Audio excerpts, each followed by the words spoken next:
Okay, very good. Thank you so much. By the way, there goes half my presentation, but that's a different story. Thank you all for coming. I decided to take this mic where a good friend of mine, childhood friend, he's an electrician now, and he told me whenever he meets a customer, whenever he meets someone, he always has a screwdriver in his hand, so the customer thinks at least he's busy with something. So I'll take the same thing. By the way, a small degree of thought where I recommend you to do the same, where if you ever go to a customer, if you ever visit someone, have something in your hand to write, to show that we're working here. So, I think I'll have to go one back. Degree of thought, from campus to career, from navigating the world of work. Ma'am has given me a perfect introduction, thank you so much. My name is actually Edwin Cornelis Gerardus Adrianus Kolen, and if any of you can really pronounce that, I'm going to buy you a beer this weekend. So, but let's keep it to Edwin. That's what I'm most comfortable with. So,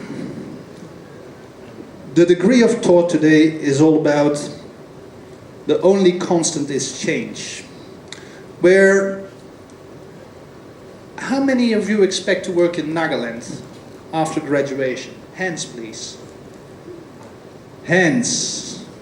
No one expects to work in Nagaland? No one at all? Okay, interesting. Then I'll have to adjust my presentation perhaps a little bit. Okay, different question. Who all of you already know what kind of job they want after graduation? A few. Very good. Very happy to see that. You're already further along than I was at when I was at your point, where when I was at your point I was like the majority here. I didn't have a clue what I wanted to do. Now, more interesting is,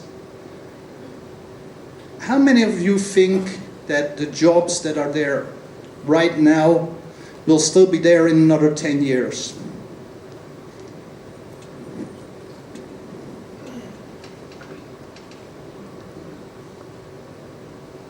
Change is constant and it's accelerating.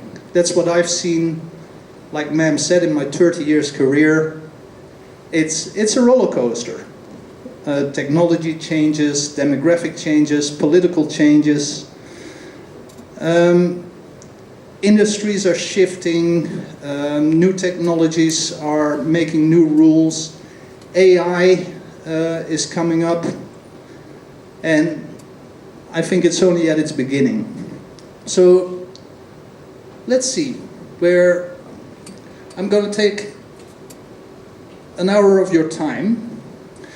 Bit of a story of change. I'll do a small introduction. Actually, it was a quite long introduction, but ma'am already did half for me. So we'll work on that. I'll tell you a little bit what I've seen over the last 30 years, the changes that I've seen. And I want to see how it resonates with you. Then I'll go into some changes that I see happening in the next, well, few years. I'm going to talk a little bit about what I see as your choices, where I hope we can agree to disagree if you see it differently. Your future ready skills, what I think will be important in the next few years. Then how can Tetso College help? And then a closing. So, about this thing, the internet, where it started in 1983, ARPANET it was called at that time, where How many of you use the internet?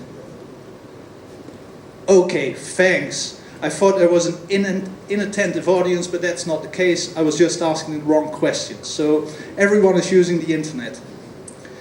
Now, if I tell you in the year 2000, which is not that far away, far gone, right? Okay, for most it was before you were born, but believe me, it's not that far gone. The internet may just be a passing fad, as millions will give up on it. Have you given up on it? No, I think it accelerated. Especially since 2011-12 with mobile phones, everyone is on the internet constantly. And then there's this thing called AI. Who of you are using AI? Yes. Perfect to writing essays. Last year, they were still writing this. Is AI a passing fad? People can be wrong sometimes. So, what do you think? Will it be a passing fad? So, a more interesting subject.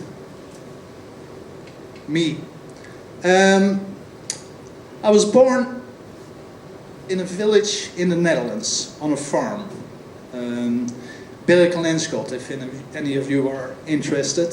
If you can find it on a map, I'll order you a second beer this weekend. So, I was a slow learner. Sorry. Took me some time. I started with a diploma in mechanical engineering. From there on went to a bachelor's in industrial engineering. And then I started working and I did my MBA later. But I'll tell you a little bit more about it later, where what I always enjoyed, or what I'm telling people now that I enjoyed, is the lot of vacation jobs I had. They were really teaching me a lot. And I can only recommend to you, if you have a chance to do some vacation work or do some voluntary work, please do it. Where, for me it was perhaps a little bit extreme. I started plucking strawberries at the field when I was 14 years old. Every box they would pay me a few guilders at that time. I worked in several factories, worked at a market stall for 2 years, selling vegetables. And then, pretty much during my bachelor's, I worked in a garage where I worked every Saturday, every holiday, getting some money to have a beer in the weekends. And after that, my career began.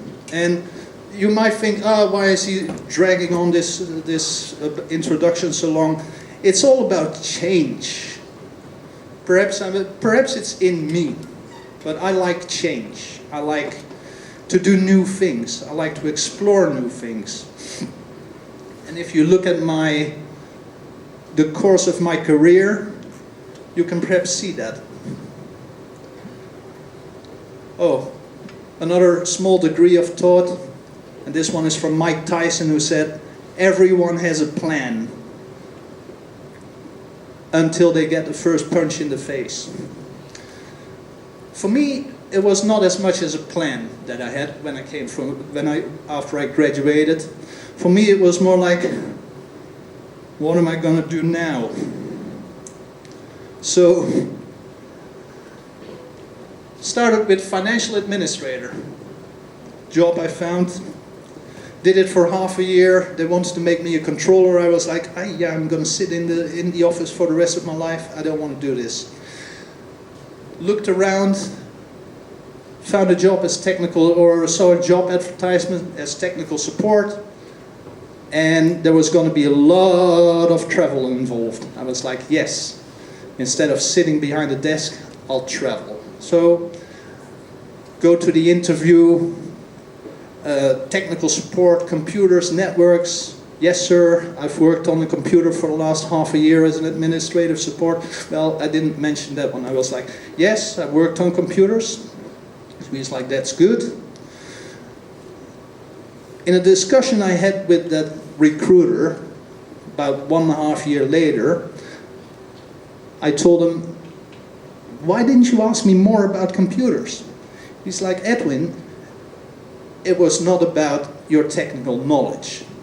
It was about your attitude. It was about, he's like, skills you can learn, but how you present yourself, how your attitude is, you can also learn that to a certain degree.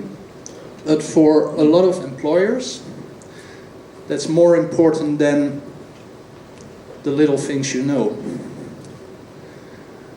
I was lucky. I started with a company that had an entrepreneurial role. They were setting up a new department within a big company, and it was fast growing. So after 2 years I became project manager. 2 years later I was traveling around a lot in the Middle East and North Africa. 2 years later they were going to set up an office in the Middle East, in Cairo, Egypt. I'm like, yes, I want to be the regional manager for the Middle East and North Africa. So I went to my manager. He told me, Edwin, you're 28 years old, you don't speak Arab, that's not gonna happen. But it's still over there. It's still written there, right? He hired someone in Cairo, nice job, guy got a company credit card. 3 months later my boss comes to me, he's like, Edwin, are you still interested in that job? I'm like, yes. I'm like, what happened? He's like, well, the guy I hired in Cairo, he was a little bit too flash with his company credit card. You should not go to ladies where you have to pay for with your company credit card. That's also a degree of thought where, let it be a lesson for you. That's what he did. I got the job. After 2.5 years doing that, I was like, what am I going to do now? I'm sitting in the office again. I called my boss, I'm like, I'm sorry, but I'm going to resign. He's like, you've got this beautiful job. I'm like, I'm going to the US, I'm going to do my MBA. He's like, well, he also did his MBA in the US. He's like, well, I can only admire that. He's like, good luck. So I went to the US, did my MBA, it took me 1 year. Before it was finished, that same company was on the phone again. Edwin, you've set up this office in Egypt. We've got an office, and it was a small office, 5 people were reporting to me. He's like, Edwin, how would you like to go to India? I'm like, no way. Nope, it's not gonna happen. I've been away long enough from the Netherlands, I'm going back to the Netherlands. And I went back to the Netherlands. And I was there for a month. And I was like, what am I doing here? So I called the regional manager for Asia Pacific. I'm like, perhaps India might be. He's like, Edwin, I'll give you this salary. I'm like, okay. I'll give you a nice bonus. I'm like, okay. He's like, you'll have we'll rent a house for you. We'll rent a car for you. You'll get a housekeeper. Then you'll get a driver. Yeah, 2 weeks later I was in India. So, ever since. To make a longer, I want to tell you this story because people ask me, oh, why India? So that now you know why India. Why did I stay? Why did I stay in India is a different story, where I was in Delhi, met a girl.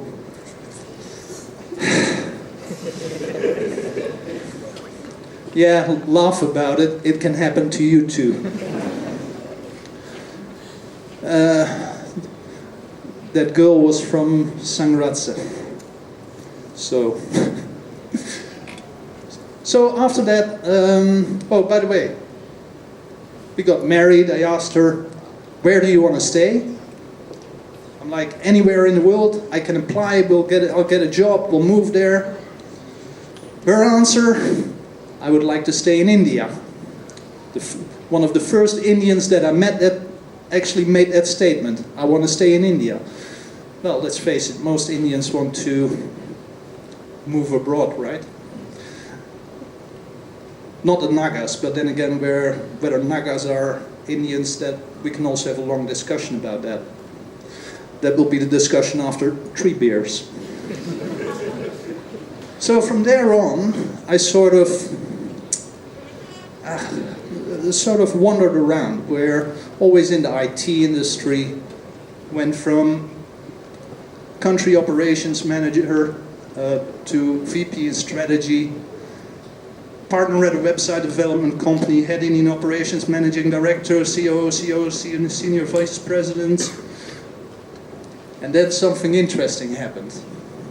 All these bigger jobs, right? And it was always managing people, managing more and more people. That's what was sort of my ambition.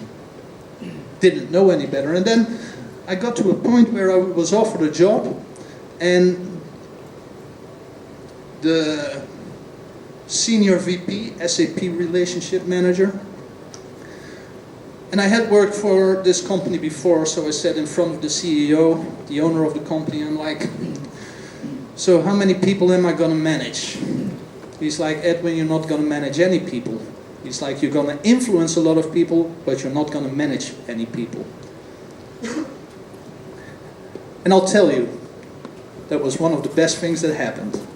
Finally, I saw the light, and I was like, yeah, managing people, they all come to you, and it's better to be in a higher position and just having to influence people without having the burden of how much more salary am I going to get at the end of the year. Then I became sales executive, which is a bit of a strange wobble. But then again, where the money was unequaled. So I sort of, after that, I had a very first good year, made a lot of money, had a very terrible second year, left that job. So now I'm consulting a little bit. And you know where I came from the farm in the Netherlands? I've gone back to the farm, Nyoko, and another one in Tuli. Now, what you see is about 15 jobs in 30 years, right? How many different jobs did your parents have? Mine, I think he had 3 jobs in his life. 3 different employers. Now, I think I came into the work situation about where it was going to change, where I still have friends who started with one company or who had 2 or 3 companies in their lifetime. I have also friends like myself who had 15 jobs in their lifetime. When I think of you sitting here, I think most of you will have to face that you will have you'll have a considerable number of jobs going through life. So that's my career. What did I see during that career? Introduction of computers. No, I'm not that old, please. I had a computer when I was growing up. but really computers being used in the workplace. When I started working, it was for writing a letter, printing it out, and sending it to someone, or faxing it to someone. And then came email, and then came messaging. That's where I'm stuck, where perhaps you're all into sending a video when you want to convey something. I'm still stuck in the writing thing. My first internet purchase on the prompt. When I go to a new website now, I'm still as nervous as I was in '94, where I had to buy a piece of software and I had to give in my credit card on the internet, and it was like, I didn't even know friends who did this before, where I was working at an IT company at that time. I was working technical support, right? I don't know any of my friends at that time who made online purchases. So that was sort of a new thing, scary. There was a totally different business model at that time, where CompuServe, AOL, what else? Yahoo you might still have heard of, but they're all mammoths, they're all history. Whenever you wanted something from them, you had to pay. Not like nowadays. Nowadays on the internet everything is free, right? I see someone nodding over there.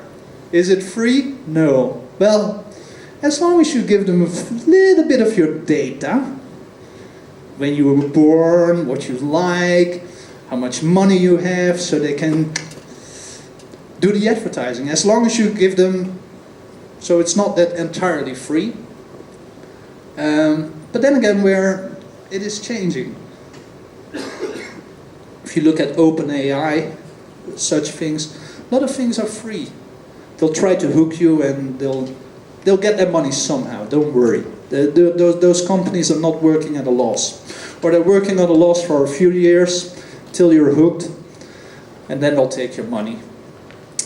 From dial-up to always connected, where I remember staying in Delhi at Nitaji Nagar at a friend of mine, where downloading a movie, pressing download in the evening, the next morning, is it there? You would hope it did not disconnect, or whether there was a file corrupt, because then you had to wait another 1 or 2 days before you could watch the movie. Something I already touched on in the other slide, where from job for life to gig industry. Also from prompt search to multimedia, to AI. Using AI to create an image of a pink elephant on a bicycle juggling 7 balls in space, to using it as writing essays and actually doing work with it.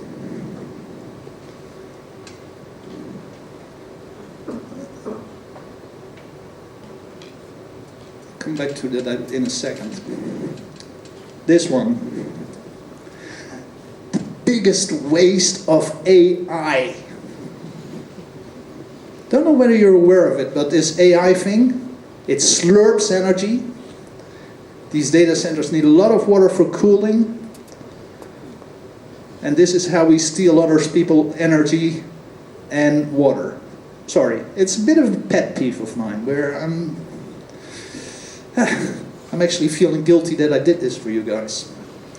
Nevertheless, to come back, what I do notice is that people complain about how life used to be better.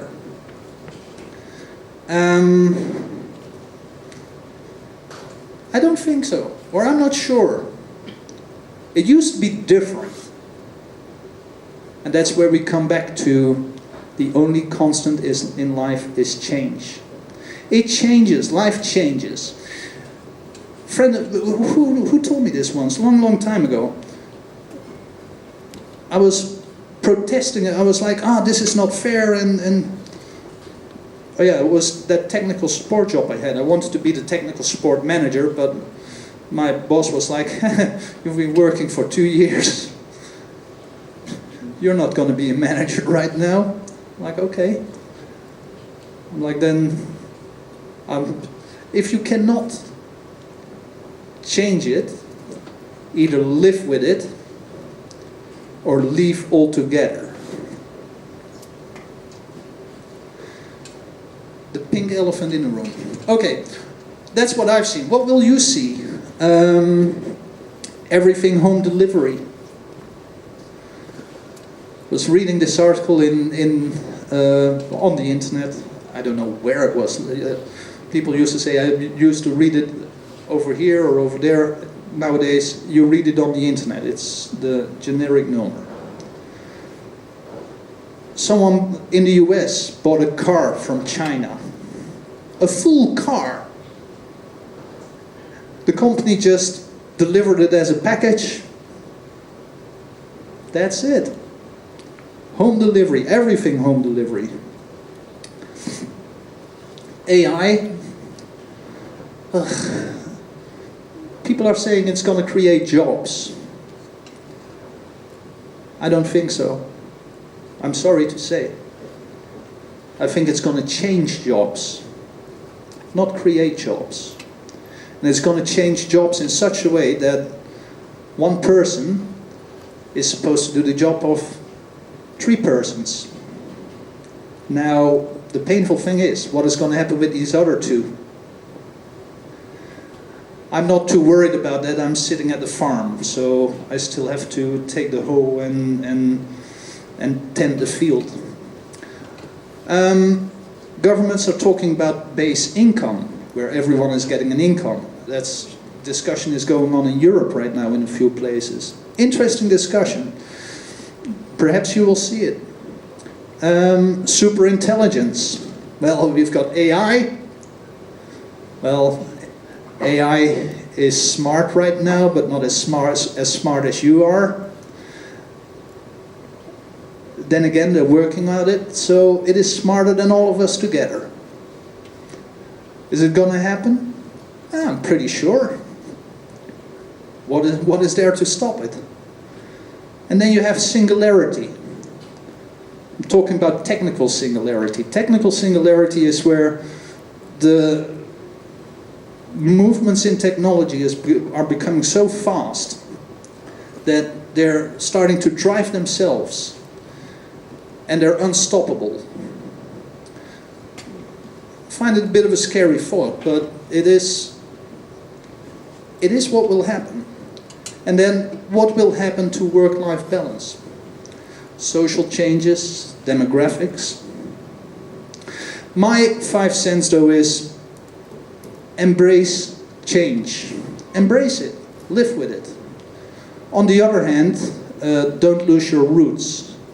I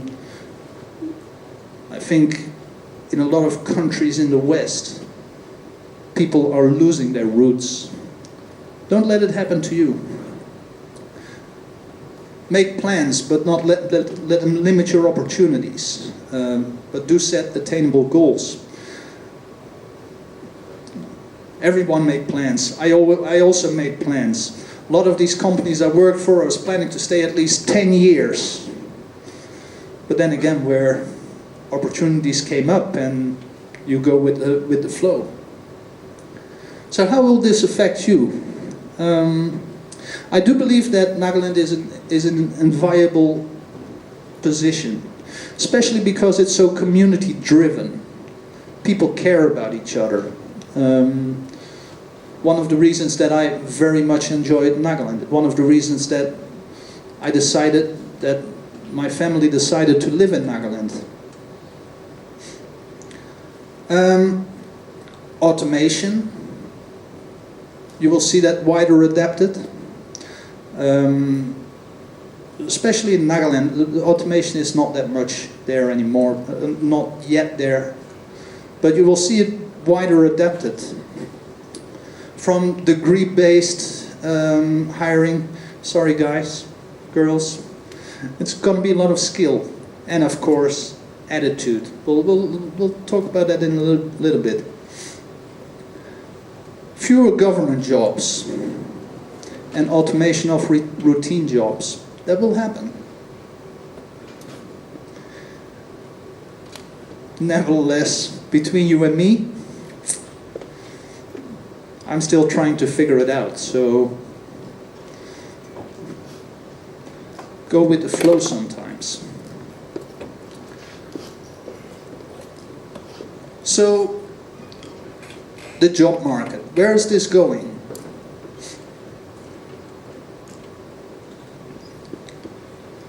A lot of people look at, especially in Nagaland, I noticed, look for jobs at the government. Who of you all are somewhere in a distant near future or distant future planning to appear for these exams, for these government exams? Anyone? No one? Very good, very smart. Or did I miss a hand? Because I don't see any hands. Where I do think you're making the right choice. But then again, you're talking to someone who had 15 jobs in 30 years. And a government job is where for life, right? So, excuse me for a sec.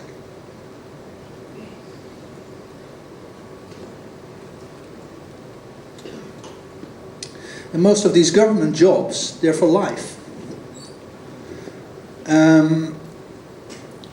I don't think that will, well, that will also change. You've got remote and freelance work. It's becoming more and more available, more and more prevalent. Instead of trying to find a job, or well, of course you find a job, but instead of going to the office every day in one place, you work remote or you work freelance. I think I do that now a little bit as well, where that consulting thing I mentioned, that's all remote, sometimes some travel involved, but mostly remote and freelance. Now, what I hope for you all is that you will be able to go to the office for a few years. And don't scold me, don't look at me like... Most important things, I believe, I learned in the first few years of my career. At the office. Interacting with people face to face, communicating, discussing projects, learning new things, standing outside with my colleagues, smoking a cigarette, talking about life in general. These things are important, don't underestimate them. If you have the opportunity, I do recommend a few years in the office. You've got corporate, freelance, entrepreneurial. I think especially the entrepreneurial part fits very well in Nagaland. I think there's a lot of opportunities which are not looked at close enough. You can stay local. You can do remote work. You can relocate, like I did. My missus, married now for 20 plus years. Just before we decided to move to Nagaland, she's like, Edwin, this is the 14th or 15th time that we're moving from one house to another. You've wasted 20 years of my life. I'm like, ouch. I'm like, let's move to Nagaland. And we're not going to move anymore. Well, the decision was not that easy and it was not all that straightforward and quickly, but I heard what she was saying. She's like, I do not want to move anymore. I'm like, I don't want to work anymore, so somehow that came together. So let's move to Nagaland. So that's what we did. Small degree of thought, yes, the job market is changing, it will keep changing. Live with it. You can't undo it. But it is up to you to make the best out of it.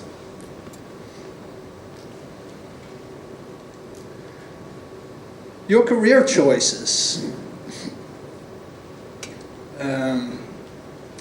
Competitive exams. Well, I can skip this one because no one is going to do competitive exams.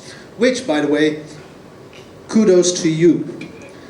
I was reading that competitive exams are one of the biggest reasons for unemployment in India.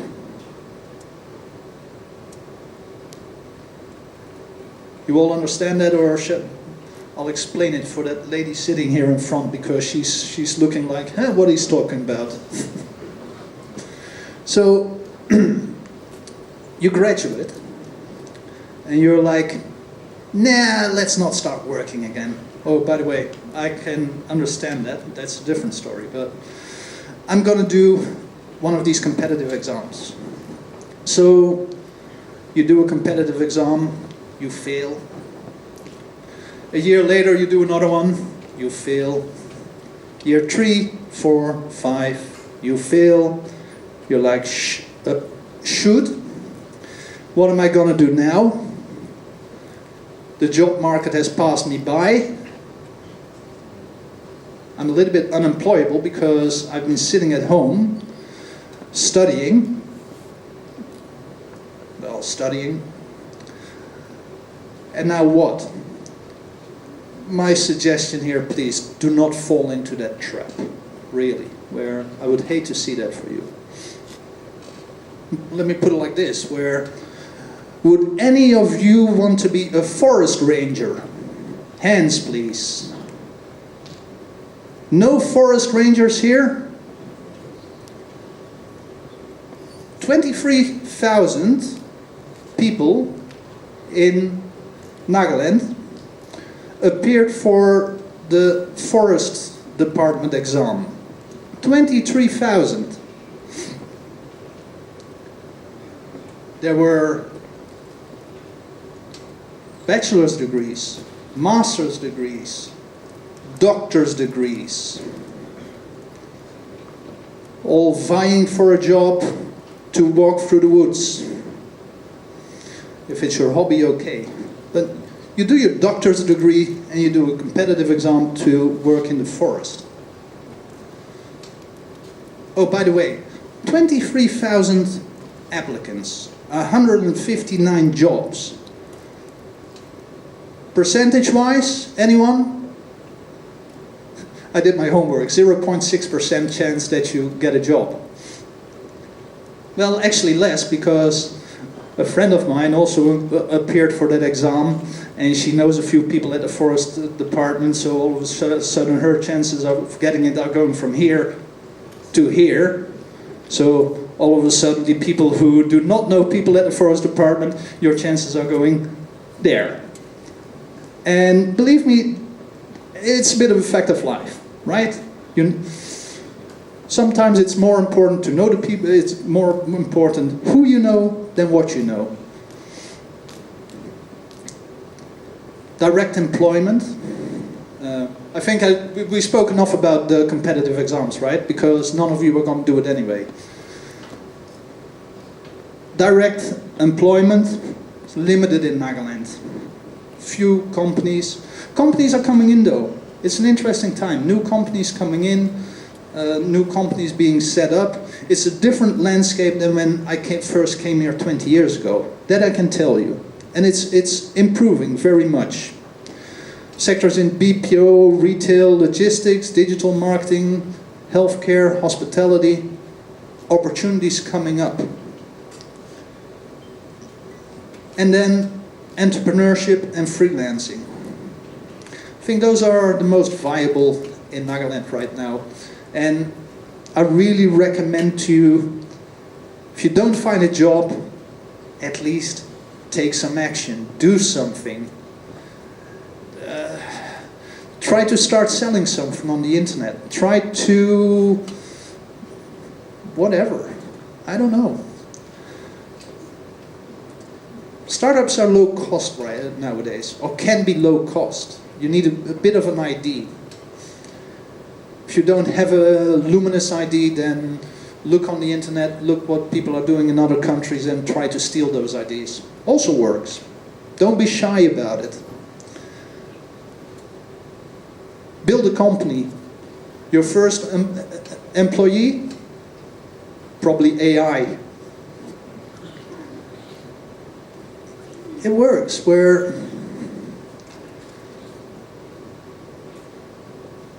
it's a good entry point. What is important though? Please trust me in this one. Try to find something that gives you satisfaction. In that list of jobs I had was VP strategy. Ka-ching, good money, beautiful title, left that job after a year. Was so demeaning, so fed up. Find something that gives you satisfaction. So let's come back to this AI thing. I was making a project plan for someone, for an NGO project here in Nagaland. Normally that would have taken me 5 days. Now it takes me 1 day. So, wow. But what I did find out while using it is where you have to be very critical when using it. You have to be problem solving. I told it I want a project plan for this and this project. It gave me a project plan. What I did learn was be critical, because it will give a lot of things which you're not looking for. Checking the AI output and fine-tuning. By the way, your output is only as good as your input. So, communication, one of the underestimated things in AI. Communication, you're communicating with a person who does not have any context of what you're trying to do. So you really have to spoon feed it. This is what I want to do. But what am I talking about? You probably all know this with writing your essays, right? It's just, you need to put in what you want to put out. Nevertheless, where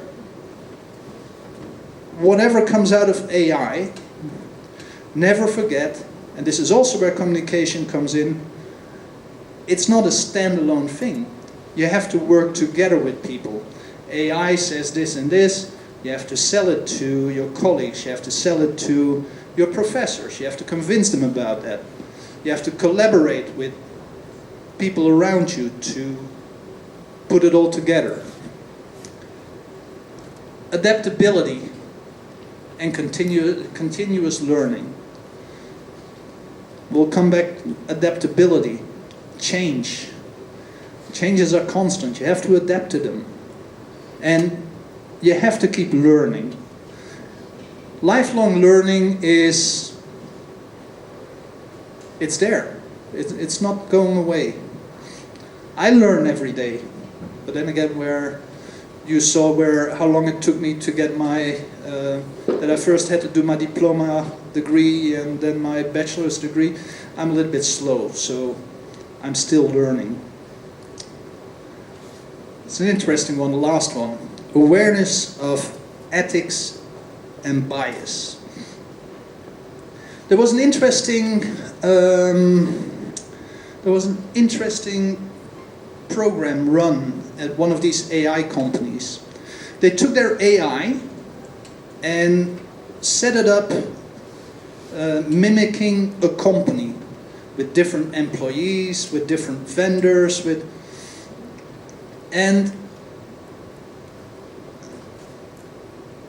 there was it was AI version X, and then they started, the employees, they started talking about replacing the current AI with the next version.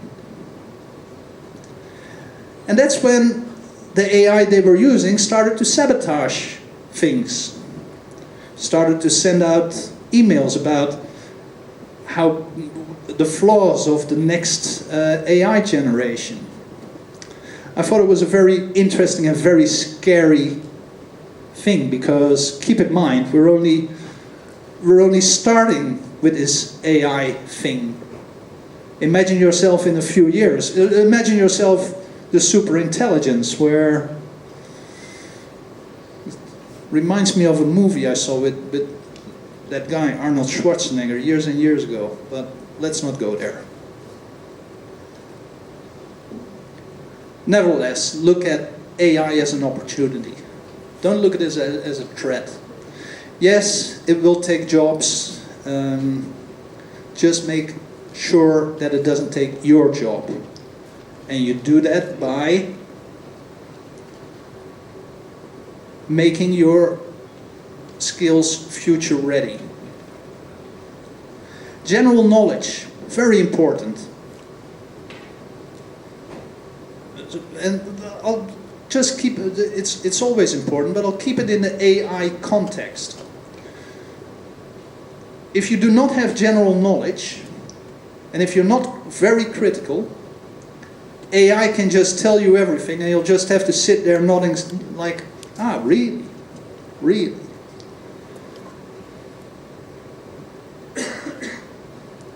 General knowledge to create the output you want. That's where the communication comes in.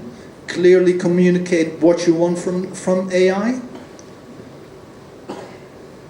But also general knowledge required for your critical thinking. You tell your AI what you want. God knows where it takes its information from. And then it presents it to you as the ultimate truth. If you do not have the critical thinking ability, you might go down a rabbit hole. And of course, whatever AI comes out with, I guess you're using AI to make money, right? Or that's why companies are using it. It's not their hobby, believe me. AI is not their hobby. It's money. But you have to have financial literacy for that. And by the way, we're talking a lot about AI and jobs and financial literacy. Develop it now. Make sure that you can budget for yourself. Make sure you can have backup cash for yourself. Make sure that you start saving for retirement. Do that today, by the way. Not kidding. It's important. It also improves it also reduces the time that you have to work.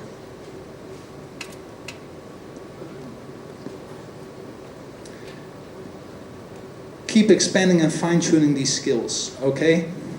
Rinse and repeat. So, opportunities at Tetso. How can Tetso help you with this? Of course, you've got the strong foundation. You've got the different subjects. But what I'm very impressed with is really the extracurricular activities. Like the innovation, entrepreneurship clubs, the newly started MBA program, which I think is it. Believe me, where I did my bachelor's, I started working. I worked for about 6-7 years. Then I did my MBA, and it really helped me afterwards. It was it was not a waste of time or money for me. That I can tell you. So there's the business one-on-one executive program coming up. It's about an business in an international context. I think that is a lot of potential. It's a very interesting project where no homework, a lot of interactive work in the class, a lot of discussions about current politics and how they, and economy, and how they are set up in an international context. I really think sign up for it. There are still a few places available. Plus, I hear that the guy teaching it is very good. It's me, by the way. So, it's a degree of thought today, so let's do some closing thoughts. I think I saw someone yawn over there, so I think we're getting to the end of the end of the presentation. Where who of you think they can avoid change? Good. I think you learned something today. You cannot avoid change, but you can be prepared and steer it in your desired direction. Think of it as a speedboat.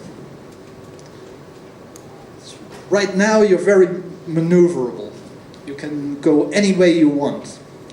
By the time, in another 30 years, you won't have that many. You'll become a little bit like an oil tanker. If you want to change, you'll change 1 or 2 degrees, and it takes years before the change is seen.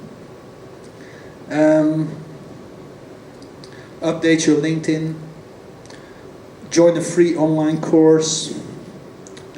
Definitely sign up for that business one-on-one in an international context. That you have to do. And find a mentor. I was very lucky.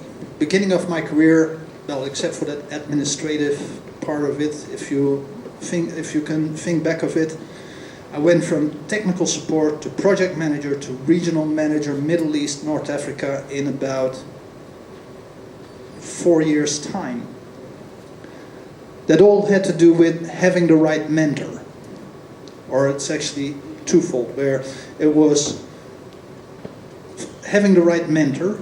My manager at that time, he was not that electrician I told you before, but he was a manager who took me to, he was the manager for Europe, Africa and the Middle East. So, first meeting, he takes me to a customer, and a colleague of mine as well, and we sit there in front of the customer and we're listening and talking, and we walk out and he's like, the two of you, the next meeting you come to with me, make sure you have a piece of paper and a pen to write with. Sort of the same like that friend of mine, the electrician, who said, always have a screwdriver in your hands, looks like you're busy. But finding a mentor, it's not easy, but I can really recommend it. Strongly recommend it. Be ready to go with the change. But more important, take advantage of change. Because the reason I'm saying that, where I've been in work environments quite a bit where my colleagues were like, this new email system is coming, I don't want it, I've been working with it for a long time. Well, you can, well, how do I say this nicely? You can bitch about it, but that's not going to help. You better embrace it and impress your boss. Hey, I'm in line with what we're doing.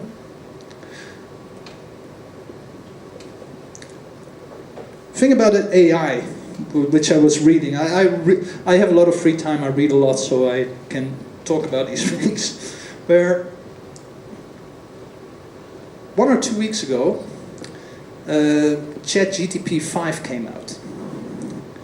And I'm reading this article about people who are like, oh, but I was so used to ChatGPT 4 and how can they do that, and I need the old version because how can they expect me to adjust to this? And I'm sitting there thinking, how long did you work with ChatGPT 4? Thing is not older than 1 year.